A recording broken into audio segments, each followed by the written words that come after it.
Hey guys, welcome to my favorite Volvo on sale today. The Volvo V60 T5 all-wheel drive cross-country. Isn't this thing gorgeous? I mean, just wow. This has road presence, it has beauty, it has design, and it drives pretty nice as well. This V60 is powered by a 2-liter turbocharged direct injection motor that's mated to an 8-speed automatic. It makes 250 horsepower and 258 pound-feet of torque. It's all-wheel drive. This car does have a few options. The base MSRP is $45,100.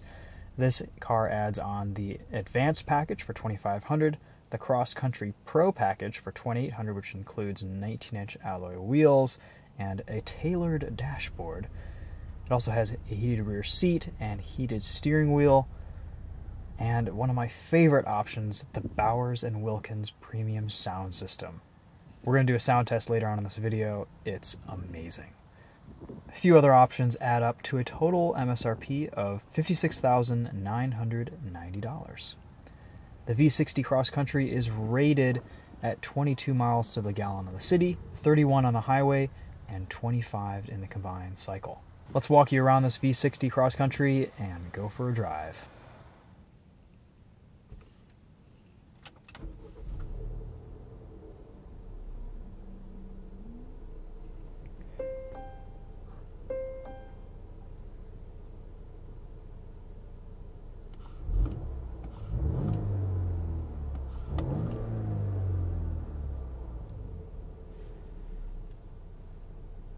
I did a video on the V60 about a year ago, and that was a little bit more of a full review. And honestly, every Volvo these days is pretty similar. They're kind of all the same. So I'm struggling to come up with new things to say for Volvos, but I will say that this V60 Cross Country is pretty ideally packaged. You get the clean lines, the driving dynamics of a sedan/wagon platform, but a little bit extra ground clearance. I think it's about 8.5 inches on this. So if you live in a wintry climate or an area where you need to go off-road on occasion, you can get one of these instead of a big, leery SUV. Also, just look at it. I will always think wagons are cool. And Volvo sure is doing their part to build some amazing ones. And this V60 is a really good size. It has so many great features on the interior. Got these grocery bag holders here in this cargo system. And the advantage to a wagon like this is you have ample room in the back seat, but you can also put a lot of stuff in the tailgate, in this storage area. Even goes up there. It's pretty nifty how you can arrange the cargo cover. A tiny little spare tire in the back.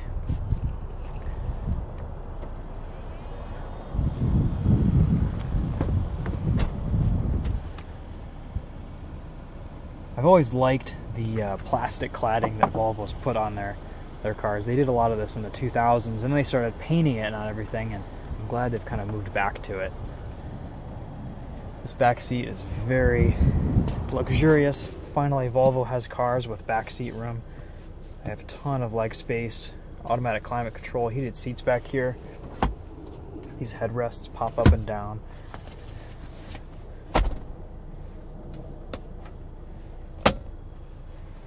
And you even get a couple of cup holders here.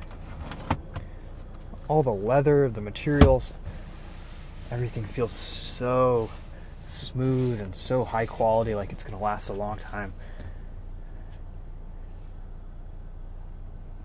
Stunning interior.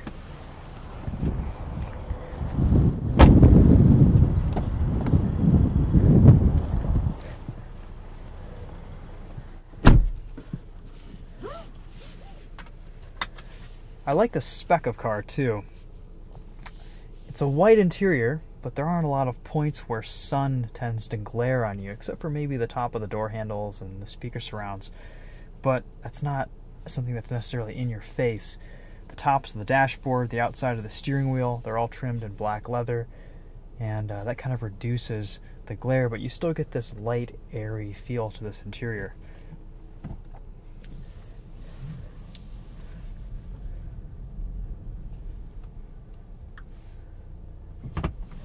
A great 360 view camera.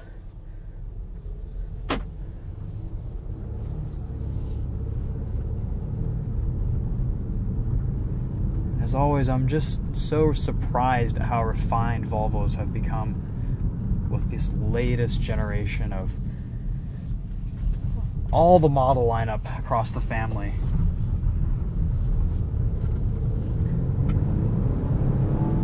They all drive pretty similarly too. Very lightweight steering, good dynamics, decent ride quality.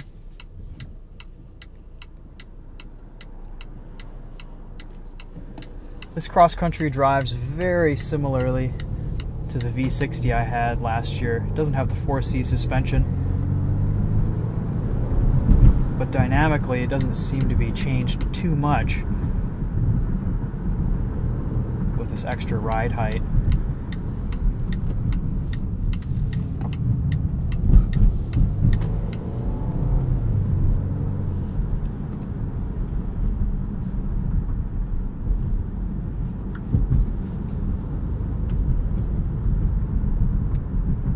Put in a dynamic here, and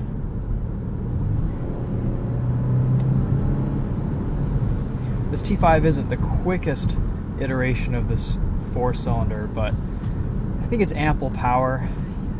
It doesn't have the supercharger, it doesn't have any electric power. It's the simplest form of this engine. Could be the most reliable too.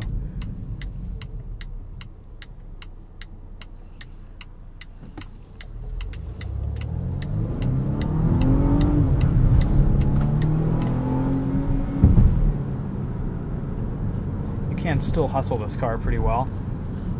It does work quite well with the transmission. Volvo has done a nice job with their 8 speeds here.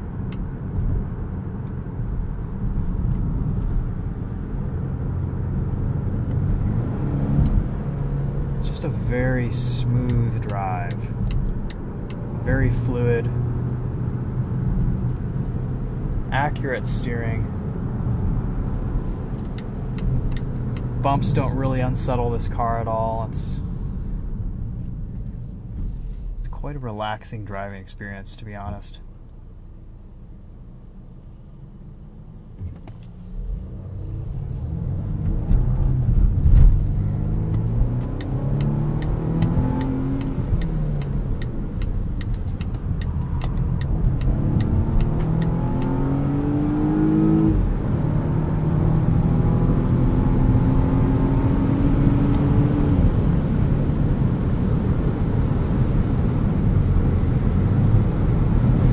I will say for 56 grand, the powertrain does leave you a little bit wanting. There's not a whole lot that's magical about this 4-cylinder. It is quiet though, and it has a decent amount of power, but I can understand why people would want to go for the T6 and the T8 versions of this engine. That said though, the rest of this car is so nice that if this is just a daily driver, this is all you need.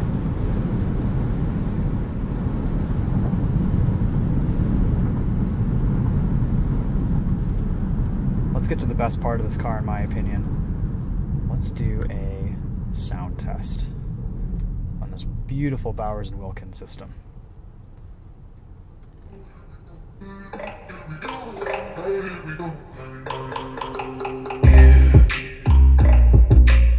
Guys, it doesn't get much better than this.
way I can describe this sound system is it sounds like every other car that you've driven and every other sound system you've heard. You've had just a little bit extra earwax in your ears, and you got it cleaned out, and now you can hear everything clearly.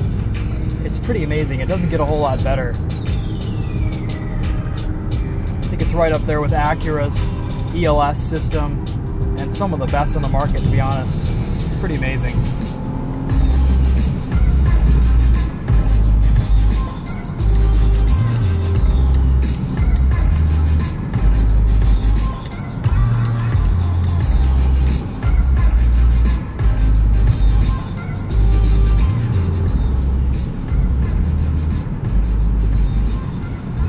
As always, I do really enjoy Volvo's cruise control system. The pilot assist works effortlessly well.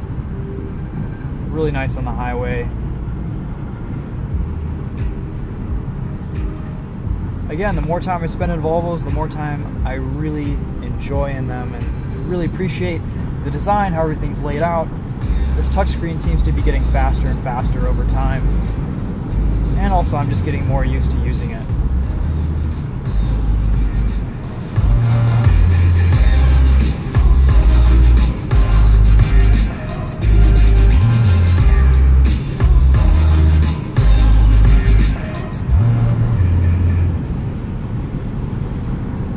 On the highway, virtually no wind noise, a little bit of road noise, but it's very quiet, very comfortable, and it's an incredibly windy day here today, too.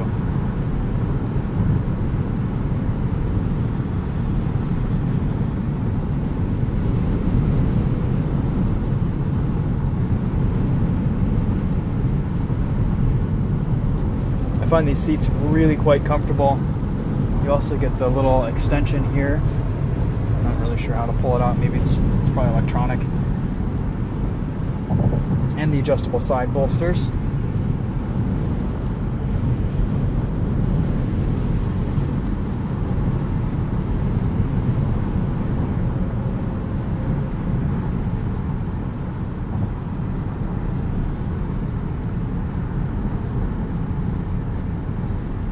Everything is very easy to adjust and change and tailor to your preferences.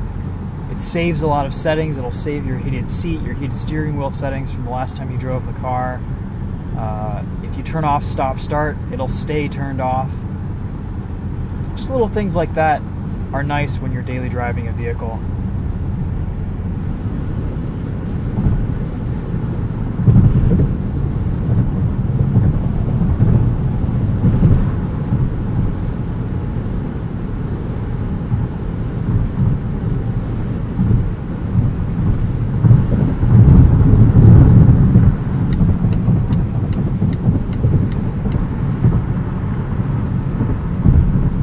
As many of you know, I've always been a Volvo enthusiast. I grew up riding in Volvos, and then I've had a few of my own. And I'm really glad to see that Volvo is still making emotional cars, vehicles that are enjoyable to drive, beautifully designed, safe. I mean, functionally, this is kind of the perfect family car, I think, and one of the best daily drivers on sale today. And I think it's kind of the perfect Volvo. It can do everything. It handles really well on the road. You can handle some light off-roading and rough terrain. It's good in the wintertime with proper tires. Dynamically, it's better than any of the SUVs that Volvo offers.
I also had the Volvo XC40 a few weeks ago, and I definitely prefer the standard shifter to the push of the XC40. Terrible parking job, but I'll just be here for a minute. Alright guys, that's going to wrap it up for this one. Thanks for watching. It drives like you'd expect it to. It's fantastic. It's a little expensive, but you're getting a lot of luxury for your money, and it is unfortunate how much Volvos depreciate, so you do want to keep that in mind with your purchasing decisions. Maybe a lease might be a better option, but if you're going to hold on to one of these for a long time, this is a really great car to live with, and I enjoyed every mile in it this week. And if you have to splurge for one option, this Bowers & Wilkins sound system is that option. Highly recommended. Thanks for watching, guys. We'll see you in the next one.